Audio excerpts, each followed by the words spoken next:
Welcome to Let's Eat. I'm your host, Emily, holistic health coach and self-proclaimed wellness enthusiast, here to meet you at the intersection of physical and mental health, the exact location where optimal wellness lies. This podcast is meant to explore all areas of mind and body wellness, designed to offer you the integrative knowledge, behavioral strategies, and mindset shifts necessary to uplevel your health and feel better today. We'll explore nutrition, sleep, movement, self-care and stress management, habits and routines, gut health, mental health, and more. I am so happy that you're here. Welcome to the table. Let's eat. Welcome back to Let's Eat. I am super excited for today's episode. What else is new? I think I say that at the beginning of every episode, because we're going to be exploring how the standard American diet influences our mental health. And something I want to preface this episode with is saying that as a former mental health therapist and as someone who had, my own journey with my own mental health, I never want to diminish or discredit how challenging mental health issues can be. I never want to be insensitive to that. I never want to come across as saying that food is the solution to our mental health issues, right? I think there's a very real and difficult epidemic that exists within our country, especially around depression and anxiety, that needs more attention, that continues to get worse. And I never want to come across as not being conscious of how difficult and challenging it really can be for some. However, I do also believe that a lot of our lifestyle is driving some of this distress. And if we were to pay a little bit closer attention to the connection between our physical health and our mental health, I think a lot of our issues would subside. And I think a lot of our, rates of depression and rates of anxiety would significantly decline and diminish if we were taking into consideration the importance of nutrition and sleep and exercise and so forth in relation to these issues. So today we're going to explore how the standard American diet specifically, right, so just nutrition alone, how that influences our mental health and what we can do in response to it. So let's dive in. To get started, I want to share how the brain consumes 20% of everything that we eat, and it's the most complex organ in the human body. All right, so just that alone, I think, gives a little bit of setting the scene to some extent about how important it is for us to be fueling the brain in a way that is most supportive of its functioning, of its health, and so forth. Then, even more important, we can discuss how our gut health is super important as it relates to mental health and the bidirectional relationship that it has with the brain, how to nourish the gut, why the standard American diet is harmful and harming our gut, and diving into gut health a little bit further as it relates to nutrition in both the sense that we are not giving the gut what it needs to thrive, and what we are giving the gut is really harmful and decimating to our gut microbiome, our gut lining, and so forth. To start, I want to explore processed foods and ultra-processed foods. And I want to illustrate what I mean by that because I think it'll be important as we move throughout this episode. I like to look at processed foods on a spectrum. On the far end side, we have ultra processed foods. And then on the other side, maybe there's raw foods, foods in their whole forms, and so forth. And processed foods really do fall on a spectrum. And I think we fail to recognize that some of the more maybe quote unquote healthier foods, right, that we associate as being healthy, like protein powders and peanut butter, almond milk, things of that nature, are still considered processed foods. They are still considered processed because it's not food in its whole form. However, there are different varying degrees of processed, and the vast majority of the calories that we're consuming as Americans is ultra-processed foods. A statistic that I like to share is as follows. 63% of America's calories come from refined and processed foods. So we're talking soft drinks, packaged snacks like potato chips, packaged desserts, frozen meals, and so forth. 25% of America's calories come from animal-based foods, and 12% of America's calories come from plant-based foods. Okay, so we can celebrate the fact that 12% of our calories are coming from plant-based foods. But unfortunately, half of these plant-based calories, so 6%, are coming from French fries. Okay, so that's considered a plant-based food because it's a French fry. However, that is where half of these plant-based calories are coming from. So only 6% are coming from fruits, vegetables, nuts, seeds, and so forth. Most processed foods are lacking in fiber and essential vitamins, nutrients, and minerals. And a large percentage of the population relies on these foods as primary parts of their diet, right? And I think convenience obviously plays a big role in this too. We want to consider the fact that processed foods are ultra convenient. They're mostly accessible. Anywhere you go, you can find these processed foods.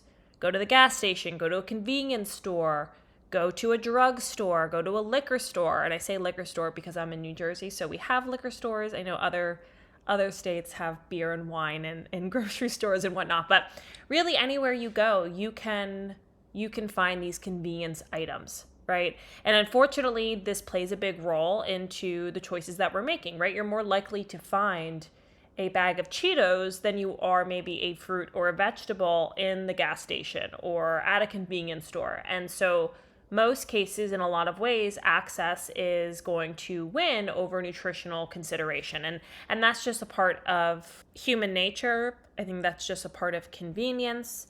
I think that's just a part of what we've culturally deemed as food because it's so abundant and because it's so accessible and it's because it's so normalized.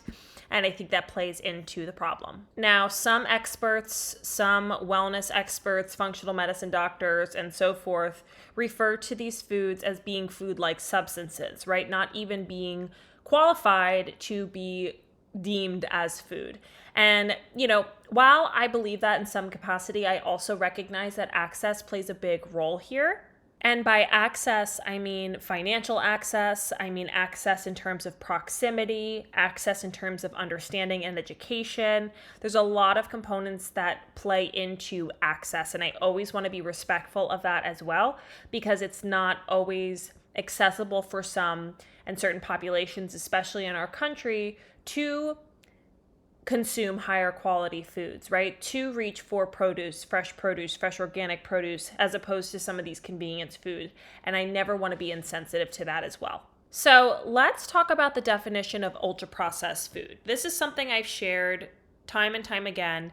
It is a marriage of a bunch of different definitions that have evolved over the course of the past maybe 10, 15 years.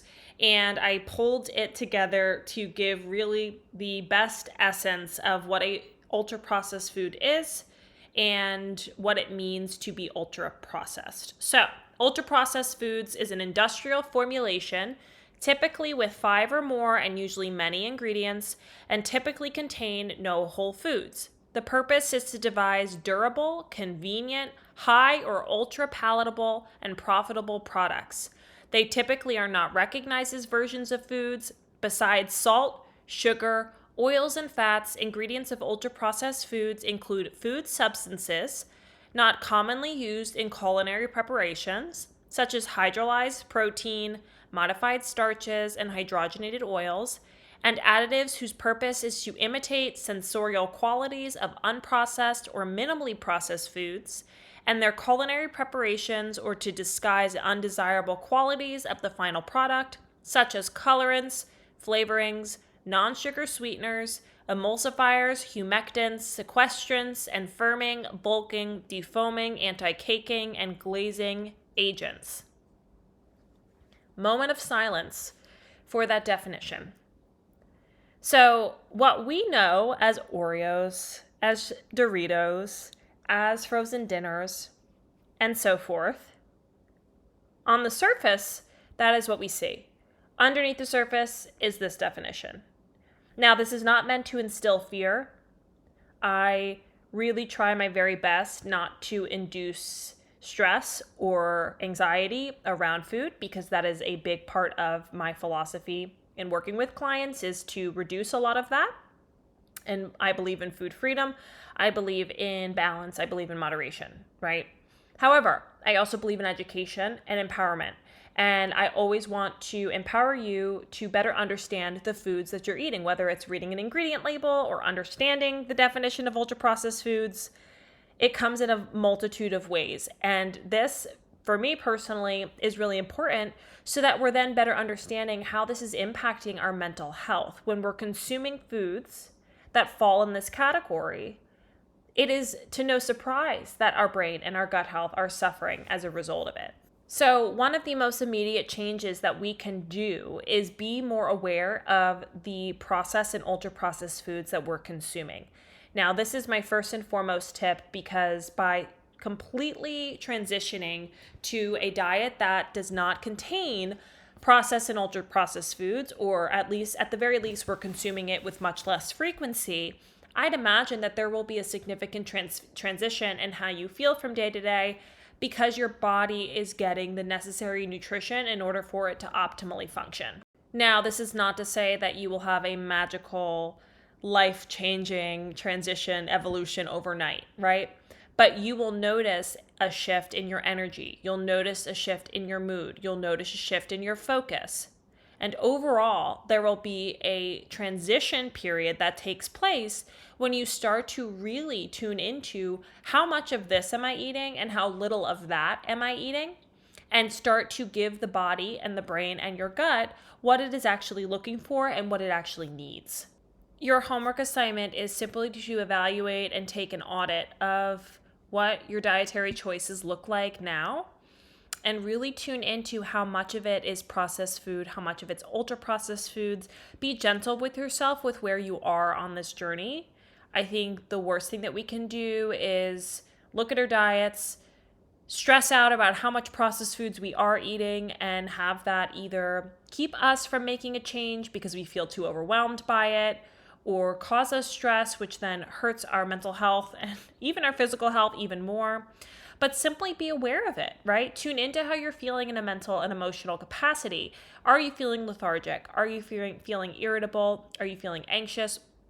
Whatever the case may be, then look in relation to what it is that you're eating and maybe what it is that you're not eating, and start to add in more real whole foods. And that will organically cause the processed foods to crowd out. That's my philosophy. Add in as opposed to take out. So starting to add in more real whole fruits and vegetables, more lean protein, high quality protein, nuts and seeds, and so forth, will then allow you to organically start to step away from maybe some of the processed foods that you're eating. And then from there, you will notice the shift occur. It makes sense that when we're eating these processed foods, when we're eating these ultra processed foods that are not nourishing for our gut and nourishing for our brain, that we are going to experience symptomology in accordance with those areas of the body. And then similarly, a decision to consume more real food, which is loaded with nutritional value, loaded with antioxidants and healthy fats and fiber and so forth, that is what's going to allow these areas of the body to thrive. And that's what we want. That's what's most important. And that's where we see improvement in our mental health, our outlook, and so forth from day to day. And just as an aside, I do have a few guides on my website. I will link them in the show notes. I have the Ultimate Grocery Guide for Mind, Body, and Soul, and I also have Becoming a Critical Consumer Guide. And both of these showcase different areas of grocery shopping. The Ultimate Grocery Guide for Mind, Body, and Soul really outlines a grocery list for you to take advantage of that will help nourish the mind and the body.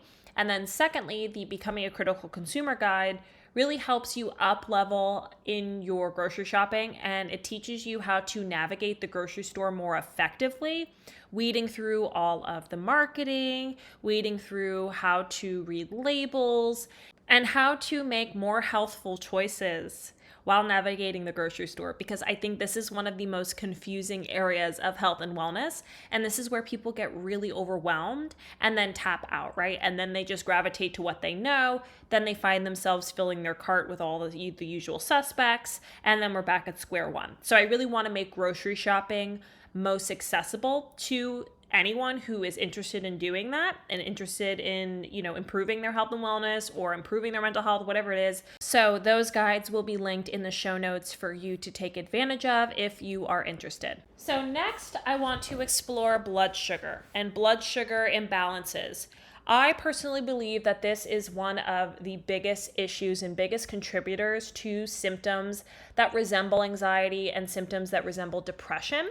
And if we were just a little bit more educated on what this means and what this looks like and what we can do about it, I think a lot of our symptomology, like lethargy, anxiety, irritability, difficulty focusing and concentrating, I think a lot of that would subside. So when I say blood sugar, I think a lot of times people associate blood sugar to those who are diabetic. But in reality, we all need to be more conscious and more cognizant of the influence of blood sugar on both the immediate term experience that we're having and then also long-term consequences. Dr. Ellen Vora, she is a nutritional psychiatrist, and I love her. She wrote the book, The Anatomy of Anxiety. Highly recommend that. I will link that down in the show notes. She talks about a concept called false anxiety. And what she means by this is exactly what I just mentioned. There are a lot of physiological, hormonal, and lifestyle-related experiences that happen within the body that resemble symptoms of depression and anxiety. Some of these include sleep deprivation, hunger, hangovers, hormonal imbalances, stress, and so forth. A big one that I would argue is probably one of the most common is a blood sugar issue. So when we consume something that is dense in refined sugar, that is a high glycemic index carbohydrate, think muffins, think pastries, things of that capacity, we see a spike in our blood glucose levels. Now, when these blood sugar levels increase, our pancreas is responsible for releasing insulin, which acts like a ferry boat and shuttles the blood glucose into the cells, right? It shuttles the glucose to where it needs to be. And when we have these spikes in our blood sugar, inevitably, we're also going to see a crash, right? What goes up must come down. So we see these spikes, we see these crashes, we see the spike and the crashes, because once we have a crash, that's when we're feeling maybe a lower mood, we're feeling maybe a little lethargic or fatigued. So we're reaching for another cup of coffee, we're reaching for something sweet, right? Our cravings become a little bit more palpable, right?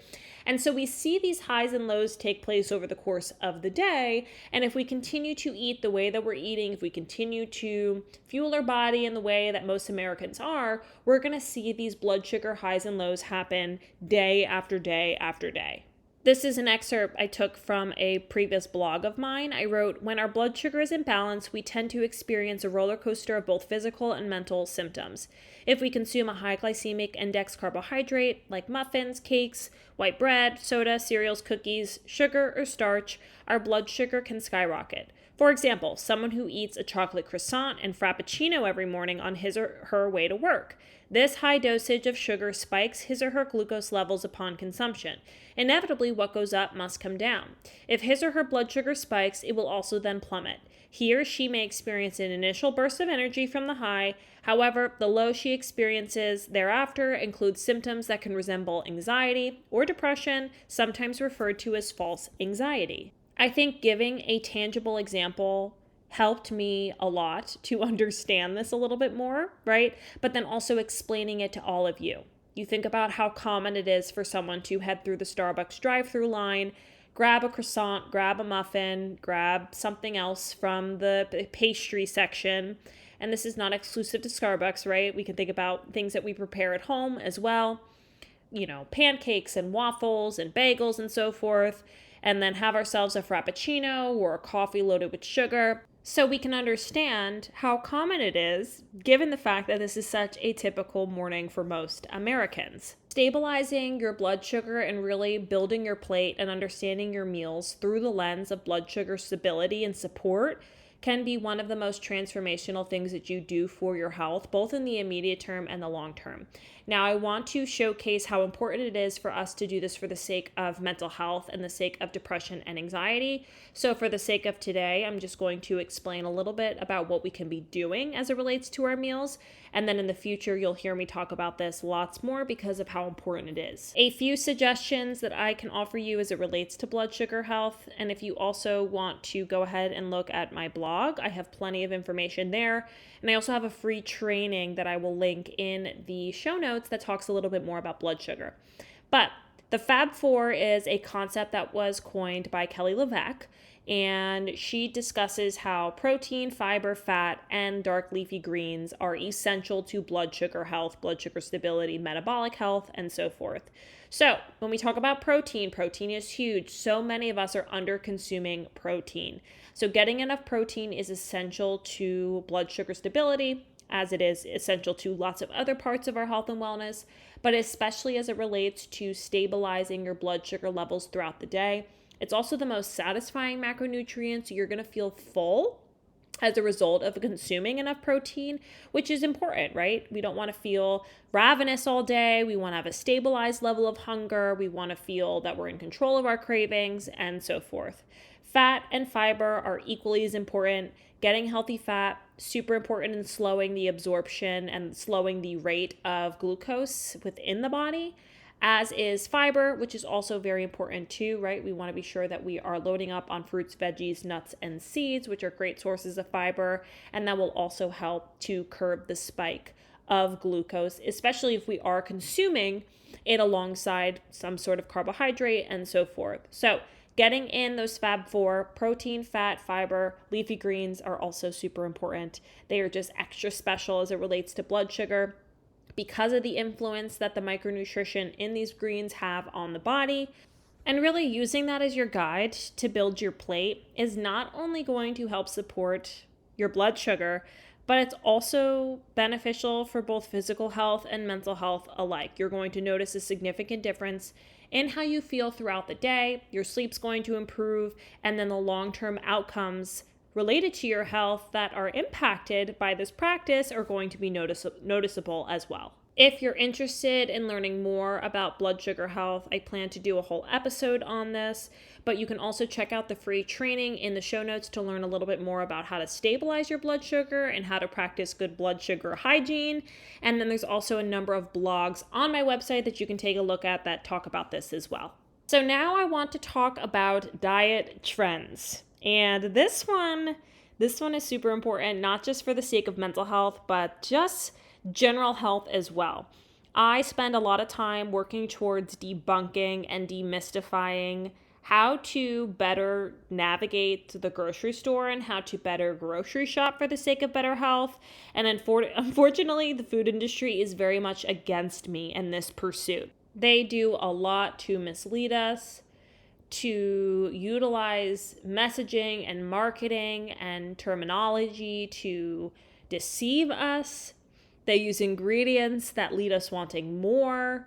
They do a lot in order to make profit. And this is a big contributor to why we are sick and why we're suffering and why we might have the mental health issues that we do within our country. Now, I'm referring to not only the diet trends that look like low fat, low carb, fat-free, sugar-free, low calorie, etc., but also the diet culture's tendency to promote different approaches to health and wellness that lead us feeling very confused, that leads us feeling very overwhelmed, and almost forces us to abandon ship because there's just so many options and so many claims, and this works and that works, and lose weight this way and eat this to be healthier and so forth, that it overwhelms us enough to the point where we just decide, I can't do this, right? I'm too overwhelmed. I'm too confused. This is too much. I quit. And this is our reality. This is a very real experience for a lot of us. Maybe some of you are going through it now.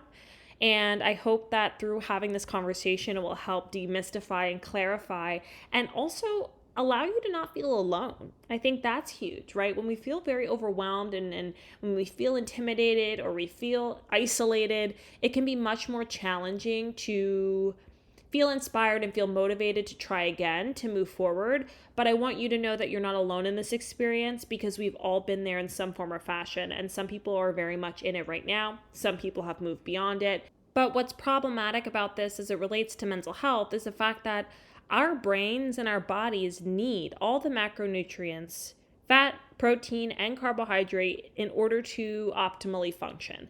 And the decision of our culture to recommend removing fat, removing carbs, or choosing all of these low carb or sugar-free, low sugar, low cal options really are made with these synthetic ingredients or artificial sweeteners that aren't serving us, our gut, our brain either.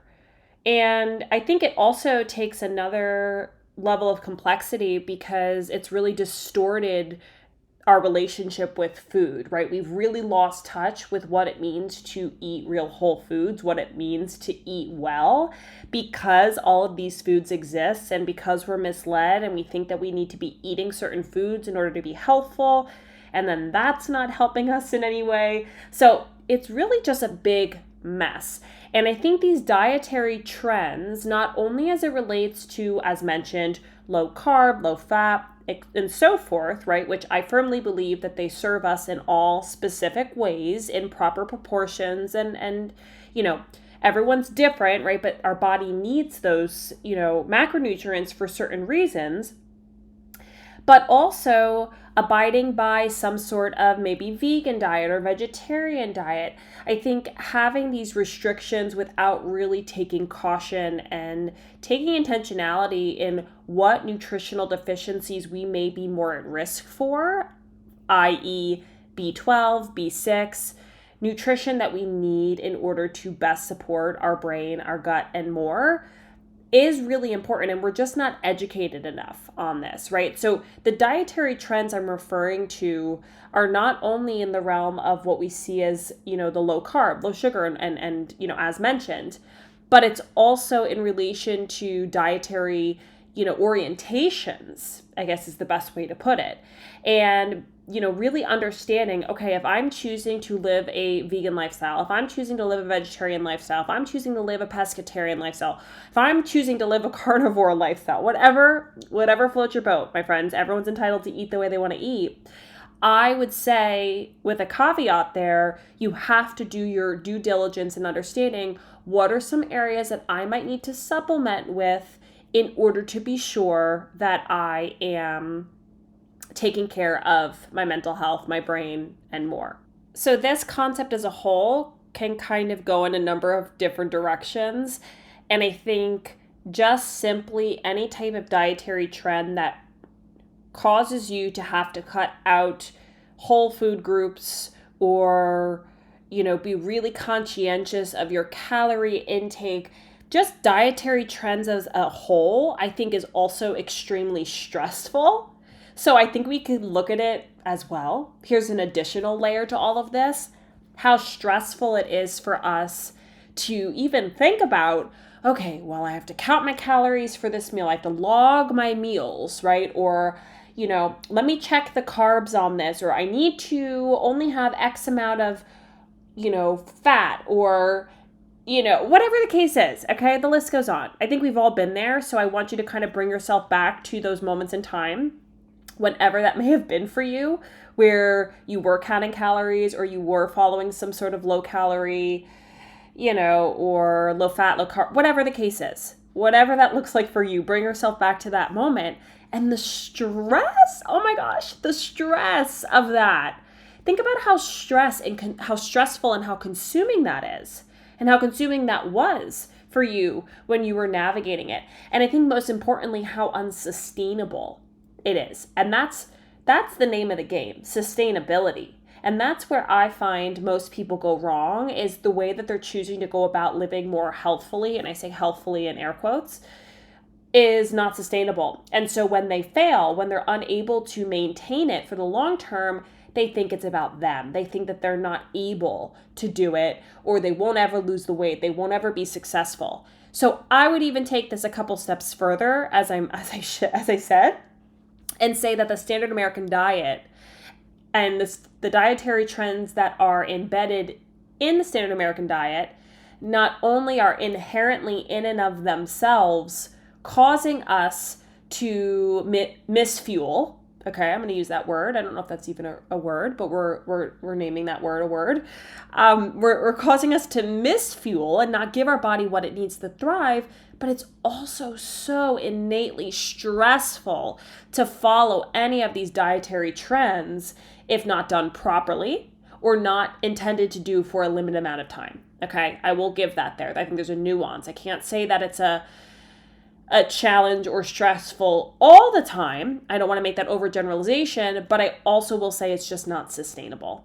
Okay, and that becomes stressful. We become toxic in our relationship with food in most cases, and I just don't believe in it. I don't believe in it. And as it relates to the veganism, vegetarianism, pescatarianism, carnivore diet, however it is that you choose to eat, you do you. I am, supportive of any approach.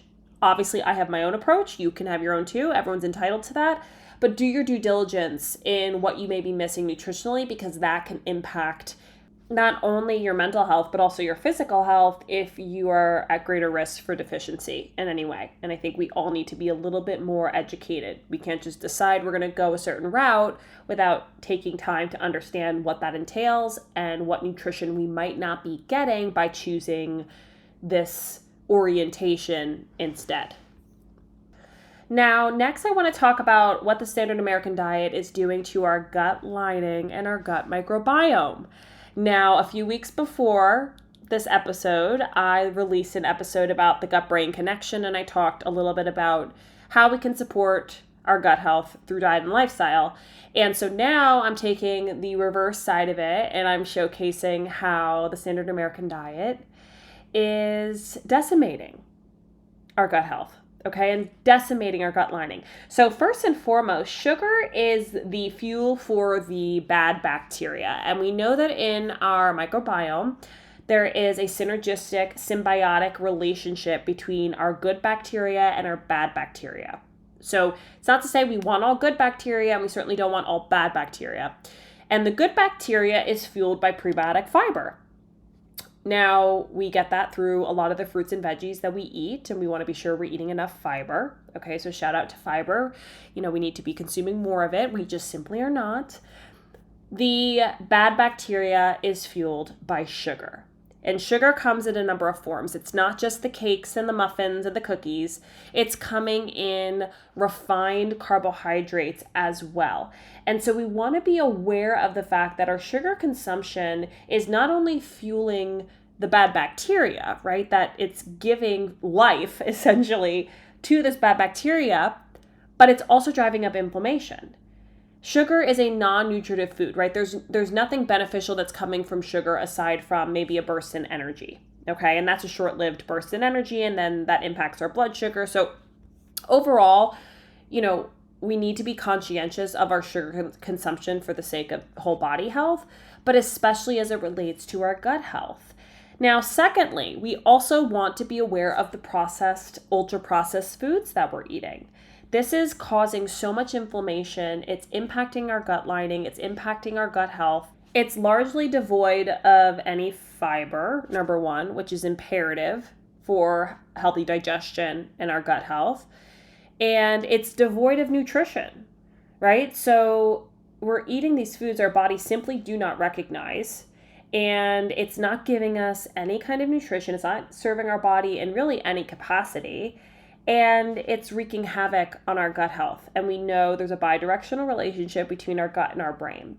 So if we're not more conscientious about what the standard American diet is doing as a whole, but especially as it relates to the impact that it's having on our gut health, we're really impacting our mental health and our physical health at that in a pretty profound way. Now, I don't want to discredit the influence that other lifestyle factors have on our body as well, and on our brain and on our gut and whatnot. But diet is also one of the most powerful things that we can take control of in order to support our microbiome, to support our gut lining, to avoid leaky gut, right? To really do what we have to do to support our gut for the sake of our mental health. And I think that the standard American diet's impact on our gut health, and more specifically, I would say sugar and ultra processed foods. Those are the areas that I find to be the strongest arguments in terms of its impact on our gut. And so I want to just really drive that point home. Now, like I said at the beginning of the episode, I also want to acknowledge that access is a very real thing. And I never want to discredit that and come across as though eating more healthfully is always accessible to everyone, especially in a world that we live in today where economically things are much more expensive. However, I do want to encourage anyone who might feel like they're in this position, or anyone who struggles in this arena, to find healthier options that are also affordable, that it is possible. I have become very skillful at this, and I think that there's a lot of improvement that can be made without having to also compromise cost. And I think that that comes down to, if you're starting at square one and you'd like to get to square 10, don't give up because you can't get to square 10 immediately, or it's just not financially feasible. Get to square 2, get to square 5 if you can. Making a better choice is better than making no choice at all or expecting yourself to make the best choice, if that makes sense, if you're following me there.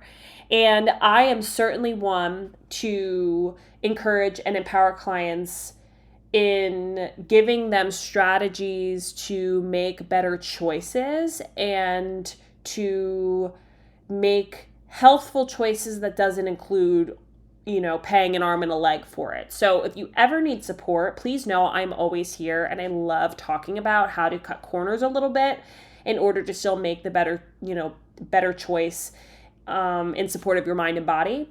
This is something that I've learned over the years and I've become very skillful at, and now I teach clients how to do it a little bit more confidently. And I think this is a narrative that's really problematic, is that we have to shoot for step 10 when we're only at step 0, and if we can't make it to step 10, then why bother? That very all or nothing thinking mentality. But no one has to be doing their full shop at Whole Foods. No one has to be buying all organic produce. No one has to even be buying all fresh produce, okay? Some people might come for me for this, but I have a very strong argument as to why frozen produce is sufficient in a lot of ways. Now, do I want you to still reach for local seasonal produce if you possibly can, fresh produce if you can? By all means, absolutely. And I think there's a time and place. But there's also a time and place to keep a bag of frozen broccoli in the freezer so that you can still make a wholesome, nourishing meal when in a pinch. Or if you don't have a veg available, you can throw it on your plate or make something a little more balanced, or whatever the case is. Okay, so I'm here to help. I always want to be sure I am being sensitive to the fact that, the standard American diet is the diet for many Americans, not because they want to, but because they have to. And so I never want to be insensitive to that. I want to be very conscious of that, but I also want to empower anyone to consider that relationship. And if you can make improvements in certain areas, I encourage you to do so, right? And I want to illuminate the influence that some of these foods are having on our body, and more specifically as it relates to this episode, why the standard American diet is influencing our mood and how we feel, mental health, and so forth. So I want to do an overview of what we just covered and talk a little bit in summary about the reasons that the standard American diet, otherwise known as the SAD, is making us so sad. Why is the SAD making us sad? Okay. Bottom line here is the connection I'm trying to bring your attention to is the fact that the foods that we have normalized as being food, which we now know are not food, they are just simply food-like substances, are impacting not only our physical health, but also our mental health. And they're doing so in relation to our gut health, in relation to our brain health, our blood sugar health, right? And how all of these components to our body and to our, overall wellness are interrelated. The brain consumes 20% of everything that we eat, okay? Now, I don't know if I mentioned this in the beginning, but I want to also drive that point home and stating that it's really important that we're conscientious about what's going on in our brain as it relates to the foods that we are eating. We focus so much on heart health, and I've said this before on the podcast. We focus so much in our culture on heart health, foods for good heart health all the time, which don't get me wrong, our heart is an important organ too. All right. But what about our brain? What about our gut health?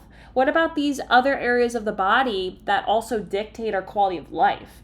And our brain, I would argue, is a pretty powerhouse organ. All right. It's our most complex organ. Think about all that our brain is doing over the course of our day and even over the course of our night.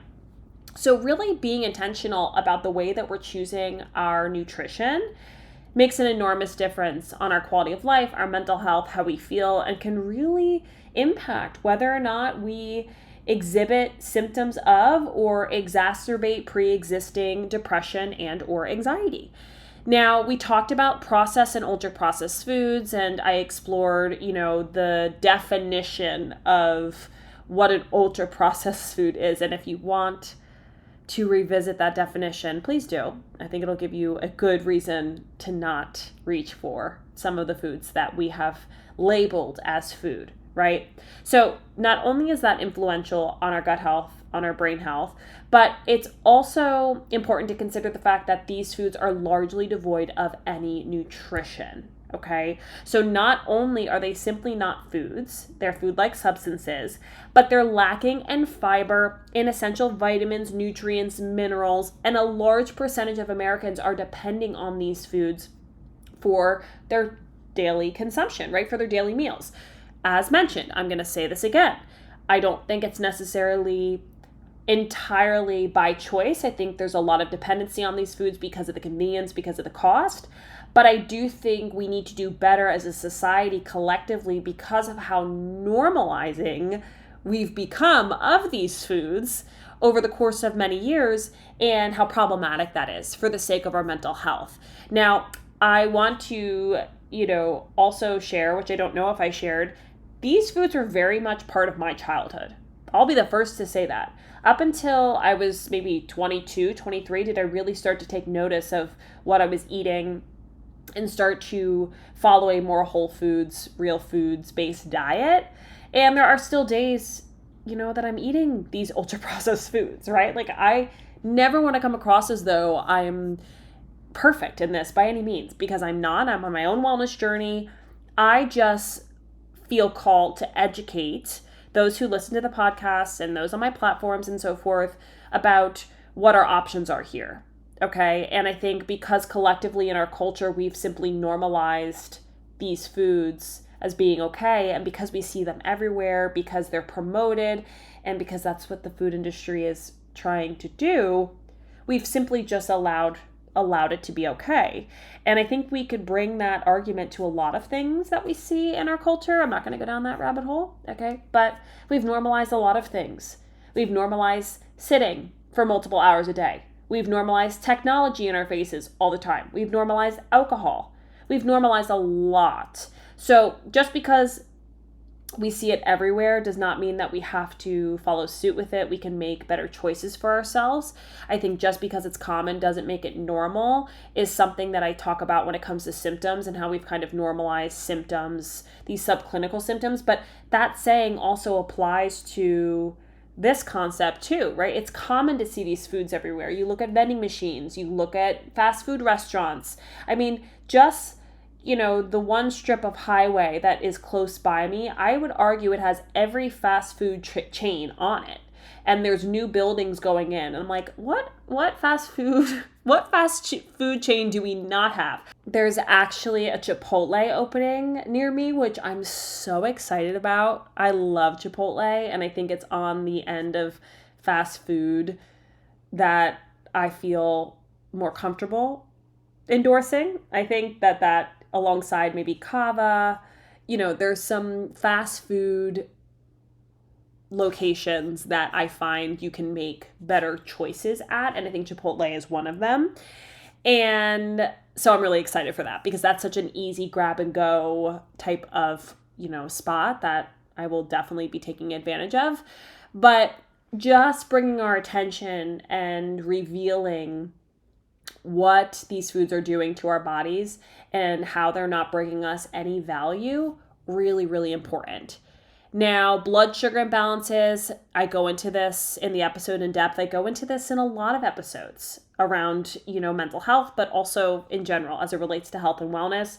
And this has to obviously tie into our sugar consumption, how we're not consuming a healthy balance of macronutrients. So, really focusing on how much protein we're getting, how much fat we're getting, like I said before, fiber. Now, blood sugar impacts our stress levels as well, and it can impact our gut as well. And I mentioned how important it is that we're conscientious of taking care of our gut health and the impact that the standard American diet and sugar and processed foods and all that has on our gut health. So, it's all interrelated. Okay. But also, like I had mentioned, the diet trends, these dietary trends that exist, that low fat, low carb, fat free, how harmful that can be, not only in terms of stress, right? It can be really stressful to have to be so consumed by, okay, well, I can't eat this, it's too high in fat, or I can't eat that, it's too high in calories, or I'm counting my calories, and all of these trends, right?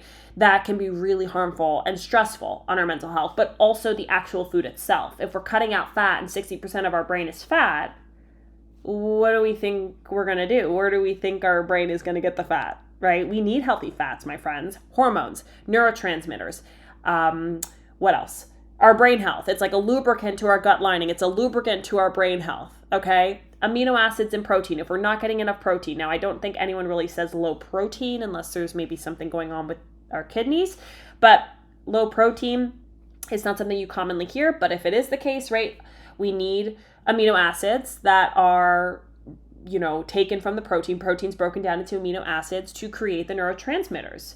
Okay, and that's really important in cellular communication and in our mood and so forth. Okay, and then also, as mentioned, veganism, vegetarianism, pescatarianism, and so forth, all important considerations to keep in mind as well if you're following any of these approaches to your, nutritional choices and the way you live your life.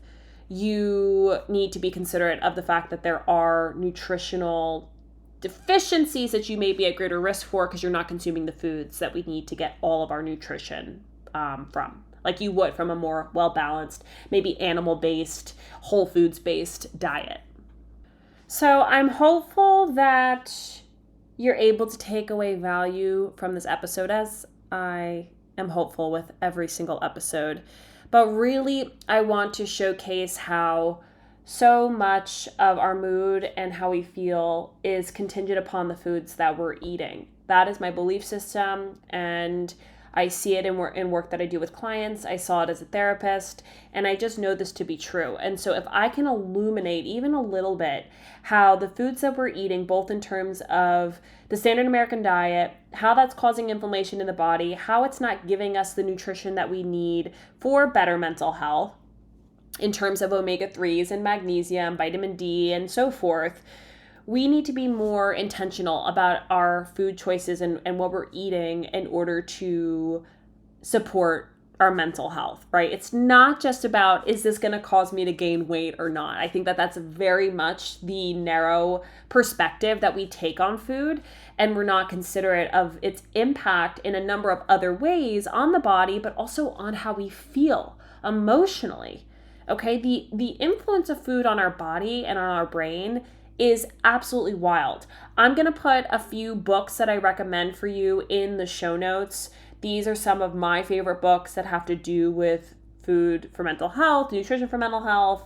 And I really hope that if this is a topic that interests you, you're navigating your own mental health concerns, whatever the case is, that you pick these up, you read them, you utilize them as tools to better support your mind and your body. I'm telling you, food is medicine, and it's one of the most powerful things we can take control over in order to feel good from day to day. And if this episode resonates with you in any way, please let me know. DM me, shoot me an email. All of my information is always in the show notes. And if you want to work together and you feel like you need support in making adjustments in your nutrition or in your, dietary choices throughout the day, or, if you want to learn more about blood sugar and how to balance it, or how to make more cost-effective choices while navigating the grocery store, please let me know. That is what I'm here for. That is really the work that I feel so strongly about, that I love doing, I get so excited about, and it's so needed. So if I can help anyone, even if I'm just helping you through this episode, or if you're interested in working one-on-one, please don't hesitate to reach out. All the information is in the show notes. But thank you so much for joining me at my table today and tuning into this episode.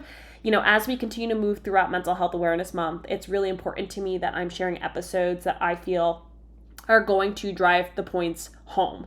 Because like I said at the beginning of the month, there's simply not enough days in the month of May for me to highlight all the topics that I want to talk about as it relates to mental health. Now, I don't have to only reserve mental health related episodes to the month of May. I am certainly not going to do that. There's going to be lots more to come in the coming months. But I felt that this is one of the most important topics because the food that we're eating, one more time, my friends, is impacting how we feel in a mental and physical capacity. And the more that we can make improvements, the better quality of life we will have. Okay? So once again, thank you for coming to my table. I hope that you enjoyed. And in the meantime, be well.